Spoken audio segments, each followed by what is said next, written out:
突然ですが、皆さんはこちらのキーボードをご存知でしょうか？こっちはロジクール G913 テンキーレス。そしてこっちがレーザーデスストーカー V2 プロテンキーレス。それにしても、この2つのキーボード、ものすごく似てますよね。なんとなくのビジュアルも何か似ているものを感じるんですが、具体的なそっくりポイントを挙げるのならば、どちらも薄型でワイヤレスのゲーミングキーボードとなっているのです。こんなにそっくりな2つのキーボードが存在していたら、当然考えてしまうのが、結局どっちの方がいいの？というわけで今回は G913 テンキーレスとデスストーカー V2 プロテンキーレスは一体どこが違うのかというのをご紹介しつつ、今買うならどちらの方がおすすめなのか、両者を徹底比較していきます。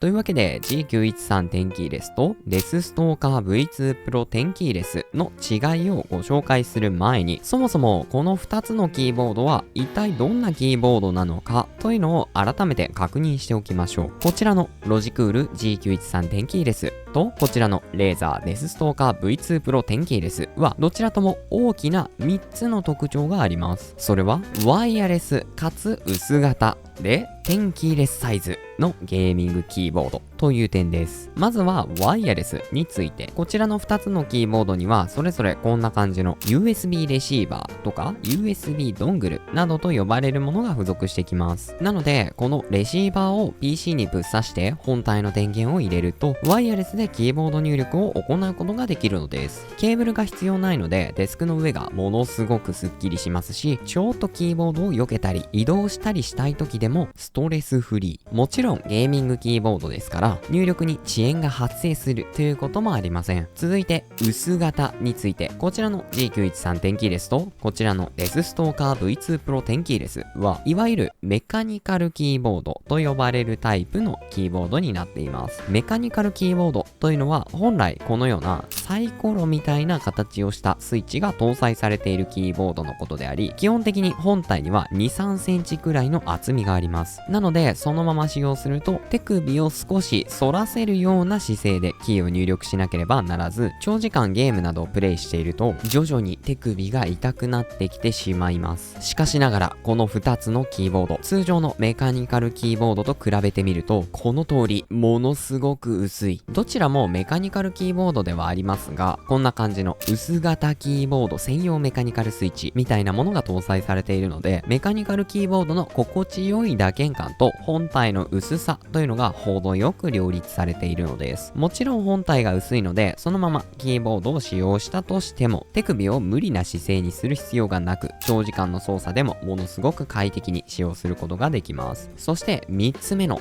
テンキーレスサイズについて、世の中に存在しているキーボードは大きく分けると2つのサイズから成り立っています。それがフルサイズとテンキーレスサイズ。フルサイズとは通常のアルファベット部分やファンクションキー部分に加えて、キーボードの右側に矢印キー部分とテンキーと呼ばれるまるで電卓のように数字キーが配置されている部分が搭載されている全部盛りサイズのキーボードのことです。それに対してテンキーレスサイズというのはその名前にある通り、フルサイズのキーボードからテンキー部分を削り取って少し横幅がスリムになったようなサイズのキーボードのことを指します。当然どちらのサイズにもメリットデメリットは存在するわけですが、ことゲーム用のキーボードとして考えるのであれば、基本的にゲームをする際は左手でキーボードの WASD 操作をしつつ、右手ではマウスを大きく振り回すような格好となることが多いので、横幅がスリムでよりマウスを振り回すスペースを大きく確保できるテンキーレスサイズの方がゲーム用途としては使いやすいと思います。ちなみにこちらの G913 テンキーレスとこちらのデスストーカー V2 プロテンキーレスのどちらにも性能はそのままにフルサイズのキーボードとなっている G913 とデスストーカー V2 プロというキーボードがそれぞれラインナップされていますので、俺はフルサイズ一択というあなたも安心ですね。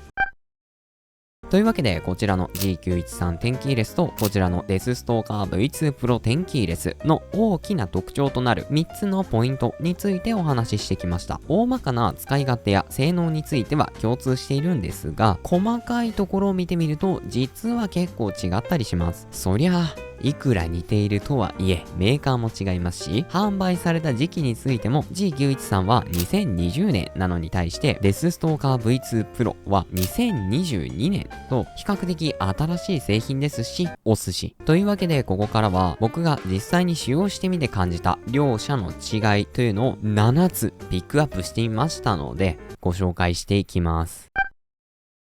違い1、見た目。いくら似ているキーボードとはいえ、じっくり見てみるとビジュアルは結構違っていて、見た目だけでも好き嫌いが出てくるような気がします。まず、キーボード本体の板みたいな部分。G913 テンキーレスの場合は、板部分がメタルっぽい質感になっていて、カラーとしてはシルバーに近いような色になっているんですが、デスストーカー V2 Pro テンキーレスの方は、メタル感というのは全くなく、キーキャップとほぼ同じようなカラーになっています。また G913 テンキーレスにはキーの他に G の文字がライティングされているので、よりゲーミング感というのがありますね。一方でデスストーカー V2 Pro テンキーレスの方が本体のスッキリ感があるので、どんな場面で使用しても馴染んでくれるような気がします。また本体のデザインとして G913 テンキーレスはキーの奥側に比較的スペースが空いていて、手前は結構ギリギリまでキーを敷き詰めたようなデザインになっている一方で、デスストーカー V2 Pro テンキーレスはどちらかといえばキーの手前側と奥側ともに同じくらいのスペースが空いていて、むしろ手前の方が少し広く、ここにロゴが印字されているようなビジュアルになっています。単なるデザインの違いかと思いきや、実はキーボードの奥行き幅というのも少し変わっています。G913 テンキーレスの奥行き幅は約15センチなのに対し、デスストーカー V2 Pro テンキーレスは約14センチ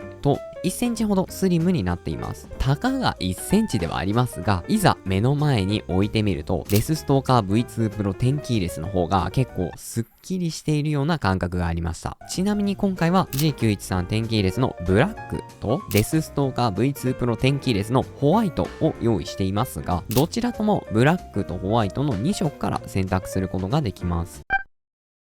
違い2、ボタン類。こちらのキーボードたちには電源ボタンのみならず再生停止などを操作できるようなメディアボタンのようなものが本体の上部に搭載されています。G913 テンキーレスの場合は左からレシーバー接続モード、Bluetooth 接続モード、ゲームモード、ライティングの明るさ調整、前の曲、再生停止、次の曲、音声ミュート、音量ホイールが搭載されていて、側面には電源オンオフのスライダーがついているというような感じになっています。一方のデスストーカー V2 Pro テンキーレスはキーボードの表面に搭載されているのは再生停止ボタンと音量ホイールのみであり、他の電源ボタンおよび接続方式切り替えスライダーや接続先切り替えボタンというのは側面に搭載されています。単純比較するとメディアボタンは G913 テンキーレスの方が充実してますね。なお本体ホイールの感触も実は違っていて、 G913 テンキーレスの方はぬるぬると抵抗感なく回すことができるのに対して、デスストーカー V2 Pro テンキーレスはまさにマウスホイールのようにコリコリと抵抗感を味わうことができます。ちなみに側面に搭載されている端子も異なっていて、 G913 テンキーレスはマイクロ USB なのに対して、デスストーカー V2 Pro テンキーレスは Type-C 端子というのが採用されています。まあこれは G913 テンキーレスがおよそ3年前に発売されたキーボードであることを考えれば仕方ないところではありますね。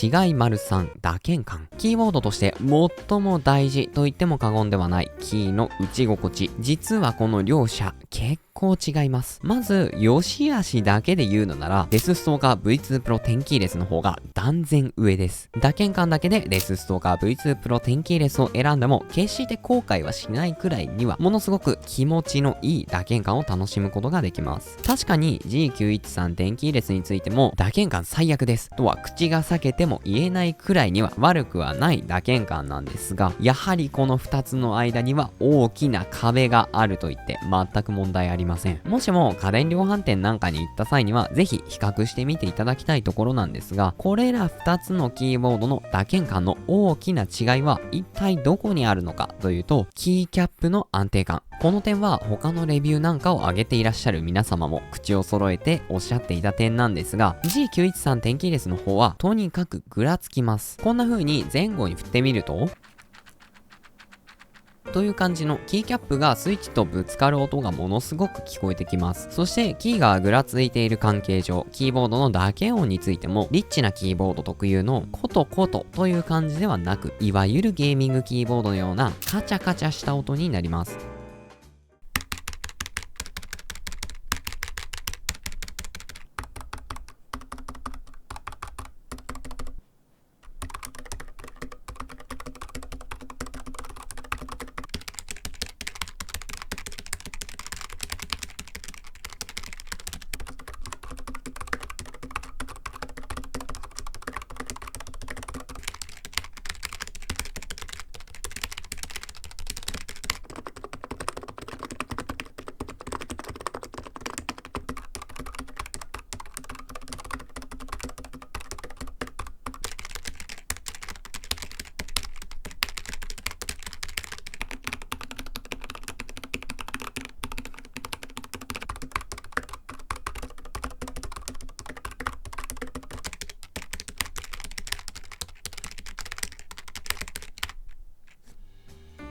本来キーを入力した際にスイッチが何かとぶつかる箇所というのは押し込んだ際に発生する底打ちのみなんですが、キーキャップがぐらついていると指をキーに乗せた際のカタッとずれるような感触、さらにキーを押し込んでいる途中にガタッとキーキャップとキースイッチがぶつかるような感触など、底打ちだけではない余計な跳ね返りの感触まで指に伝わってきてしまうために、スカッとしたようなクリアな打鍵感というのを楽しむことができません。別にキーがぐらつくから文字が入力できないとか、ゲームで不利になるとか、性能的な面で言えば全くデメリットはないんですが、やはりいいキーボードにありがちな、まるで指に吸い付くような心地よい打鍵感というのはあまりないので、タイピングが気持ちよすぎて文字入力やめらんねえよという気分にはあまりなれないんです。それに対してデスストーカー V2 Pro テンキーレスのキーキャップはものすごく安定感があります。前後に振ってみても全く音がしません。なのでキーを押し込んだ際に余計な感触を指に伝える必要がなく、スイッチをスッと滑らかに押し込める気持ちよさとクリアな底打ち感というのを存分に味わうことができるんです。ちなみにこのキーキャップのぐらつきの差というのはキースイッチの形状から来ています。デスストーカー V2 Pro テンキーレスの場合はチェリー MX 軸と呼ばれる十字型の出っ張りがついているスイッチなのに対して G913 テンキーレスでは2つの穴が開いているような形状になっています。この2つの穴とキーキャップ側についている2本の突起の大きさがそこまでぴったりではないので、この穴の中でキーキャップがカタカタとずれてしまうということなんでしょうね。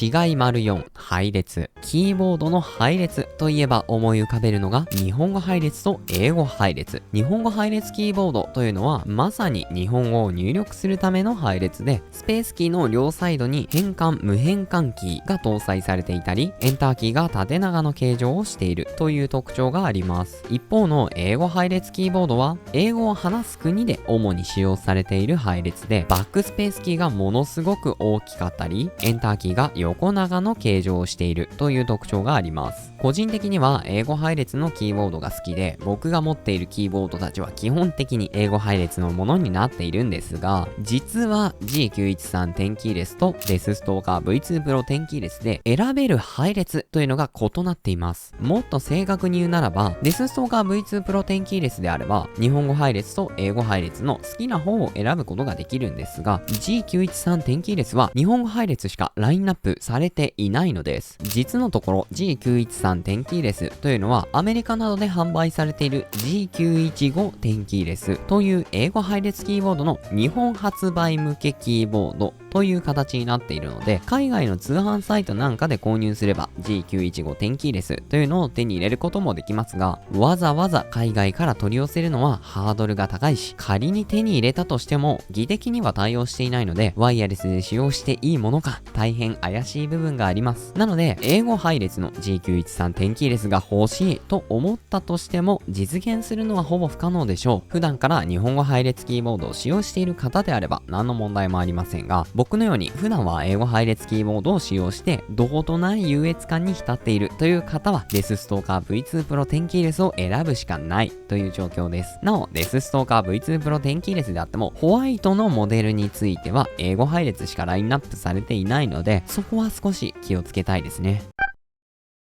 違い⑤キー割り当て。こちらの G913 テンキーレスとデスストーカー V2 Pro テンキーレスはそれぞれ G-Hub とかレーザーシナプスというソフトウェアを使用してキーボードの設定を行ったりファームウェアアップデートをしたりすることができるんですが、そのソフトウェアを使用することでキーボードに好きなキーやショートカットキーというのを割り当てることもできます。例えば、俺 F12 キー人生で1回も押したことないから、ここに Windows Alt プリントスクリーンを割り当てて一発でスクショが取れるようにしようみたいなことが可能になるというわけです。しかしながら自由にキー割り当てができる数というのが両者では大きく異なっています。G913 テンキーレスの場合、自由にキー割り当てを行うことができるのはキーボードの上端についている F1 から F12 までのキーのみであり、それ以外のキーはそもそも何かをいじることができません。それこそ僕の場合はキーボードのこの辺についているインサートとかホームなどのキーはこれまで生きてきた中で一度押したことがあるかないか程度なので、ぜひともこの辺に自分の好きなショートカットなんかを割り当てたいところなんですが、残念ながらこの辺のキーを変更することはできないというわけです。一方のデスストーカー V2 Pro テンキーレスの場合、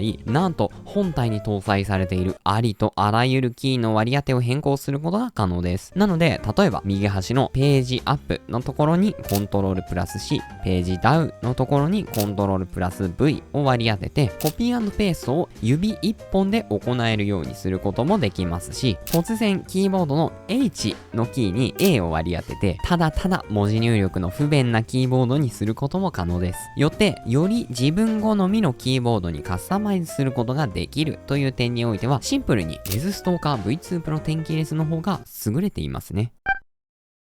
違い⑥バッテリー持ち。こちらの G913 テンキーレスとデスストーカー V2 Pro テンキーレスはどちらもワイヤレスのゲーミングキーボードになっていますから、バッテリーがどのくらいの期間持つのかというのは結構大事なポイントです。公式サイトによると輝度 100% の場合 G913 テンキーレスは40時間、デスストーカー V2 Pro テンキーレスは 29.5 時間ということで、 G913 テンキーレスの方が電池は長持ちするというような感じになっているんですが、実際使用してみた感じも明らかに G913 テンキーレスの方が電池が長持ちする印象がありました。僕はどちらもだいたい 50% くらいのライティングで使用しているんですが、 G913 テンキーレスを箱から出してそのまま使用して電池が切れるまでの間に、デスストーカー V2 Pro テンキーレスは3回くらい充電をしなければいけませんでした。やはりデスストーカー V2 Pro テンキーレスの方がバッテリー持ちは悪いんですが、特に気になったのが使っていようが使っていなかろうが充電が必要になるという点です。僕の場合普段の PC 作業などではこちらのコルネチェリー V3 というド変態キーボードを使用しており、デスストーカー V2 Pro テンキーレスや G913 テンキーレスはあくまでゲームをするときや絵を描いている時用のサブキーボードみたいな使い方をしていたので、1日の大部分はスリープ状態で使ってもせいぜい1日 1,2 時間程度くらいなものだったんですが、デスストーカー V2 Pro テンキーレスに関してはどれだけたくさん使っていようが全く使っていなかろうが同じくらいの頻度、だいたい1週間くらいで充電してねライトが点灯してしまうような感じでした。なのでバッテリー持ちを重視するのであれば G913 テンキーレスの方が圧倒的におすすめなんですが、一方で充電の方法についても G913 テンキーレスはマイクロ USB 端子、デスストーカー V2 Pro テンキーレスは Type-C 端子となっているので、充電のしやすさについては Type-C 端子が浸透しマイクロ USB 端子が口築されつつある2023年であることを考えれば、断然デスストーカー V2 Pro 10キーレスに軍配が上がってしまうので、本当に悩ましいところです。なお、バッテリー持ちに関連して、スリープ状態からの復帰についてもちょっとだけ違います。G913 10キーレスの場合、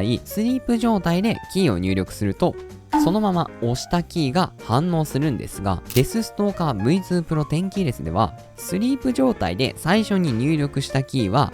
PC 側に反映されません。言い換えると、デスストーカー V2 Pro 10キーレスの場合は、一旦何かしらのキーを押して、本体のキーボードを光らせてから改めて入力を始める必要があるということです。なので、G913 10キーレスの方が、スリープ状態になっていても、何も考えずに入力を始めることができるので、若干シームレスではありますが、かといって、デスストーカー V2 Pro 10キーレスの方式が不便かと言われれば、別にそんなこともないので、まあちょっと違うんだな、くらいの認識でいいと思います。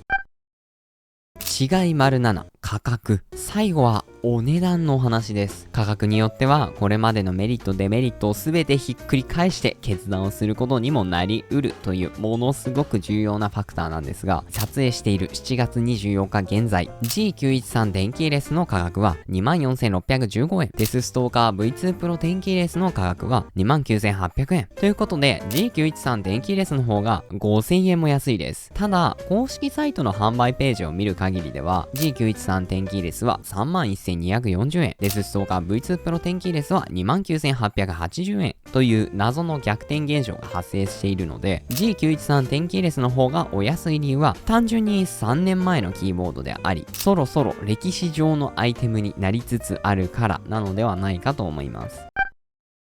ここまでこちらの G913 電気レスとデスストーカー V2 Pro 電気レスの違いを7つご紹介してきました。ということで最後に結局 G913 電気レスとデスストーカー V2 Pro 電気レスのどちらを購入すべきなのか。つまるところデスストーカー V2 Pro 電気レスには G913 電気レスに 5,000 円を上乗せしてまで購入する価値があるのかどうかというお話です。これに関しては判断する方法が一つだけあります。今この動画を見ているあなたも自分の胸に手を当てて問いかけてみてください。あなたはキーボード好きですか？この質問はつまりあなたがこの G913 電気レスとデスストーカー V2 Pro 電気レスを今よりもいいキーボードが欲しいと思って悩んでいるのか、あるいはゲーミングデバイスの一つとしてキーボードも揃えたいと思って悩んでいるのかということです。もしもキーボードのグレードアップとして検討しているのであればデスストーカー V2 Pro 電気レスを選ぶのが断然おすすめですし、単純にゲーム用デバイスを探しているというのであれば G913 電気レスで不安を感じることは全くありませんし、むしろデスストーカー V2 Pro 電気レスに 5,000 円を上乗せするとちょっと後悔してしまう可能性すらあるかもしれません。やはり G913 電気レスとデスストーカー V2 Pro 電気レスの大きな違いはキーボードとしての性能の差です。キーボードを入力する際の打鍵感についてはデスストーカー V2 Pro 電気レスの方が圧倒的に優れており、文字入力がしたくなるキーボードといえば間違いなくこちらのデスストーカー V2 Pro 電気レスですし、キーの割り当てが自由自在に行えるというのもものすごく便利です。一キーボードオタクとして言わせていただくのであれば、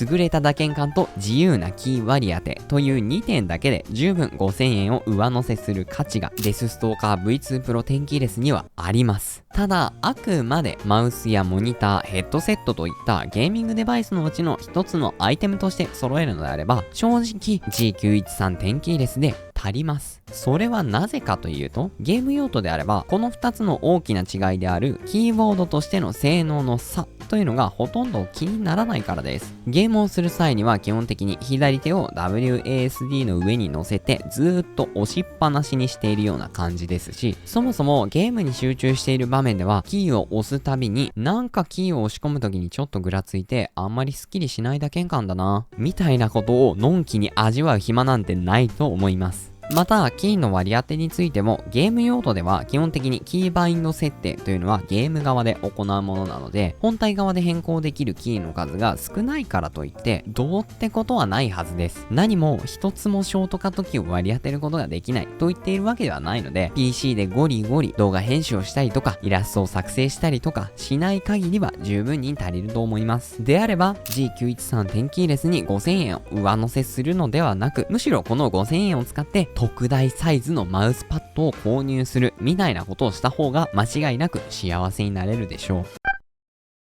というわけで今回はどちらも薄型でワイヤレスなゲーミングキーボードであり、ものすごく似ている G913 テンキーレスとレスストーカー V2 Pro テンキーレスという2つのキーボードを徹底比較してきました。個人的な僕の思いとしては、生きとし生けるものが皆キーボード大好きオタクになってくれたらいいなと思いながら普段生きているので、ぜひともレスストーカー V2 Pro テンキーレスに触れてワンランク上のキーボードというものを味わっていただきたいなと思ってはいますが、皆さんの目的とか理想の使い方に合わせてより自分に合った方を選んでいただけることを私は切に願っております。この動画が良かったと思ったら高評価、コメント、チャンネル登録よろしくお願いいたします。他にも Twitter とやっておりますのでフォローしていただけると嬉しいです。それではまた次の動画でお会いしましょう。さようなら。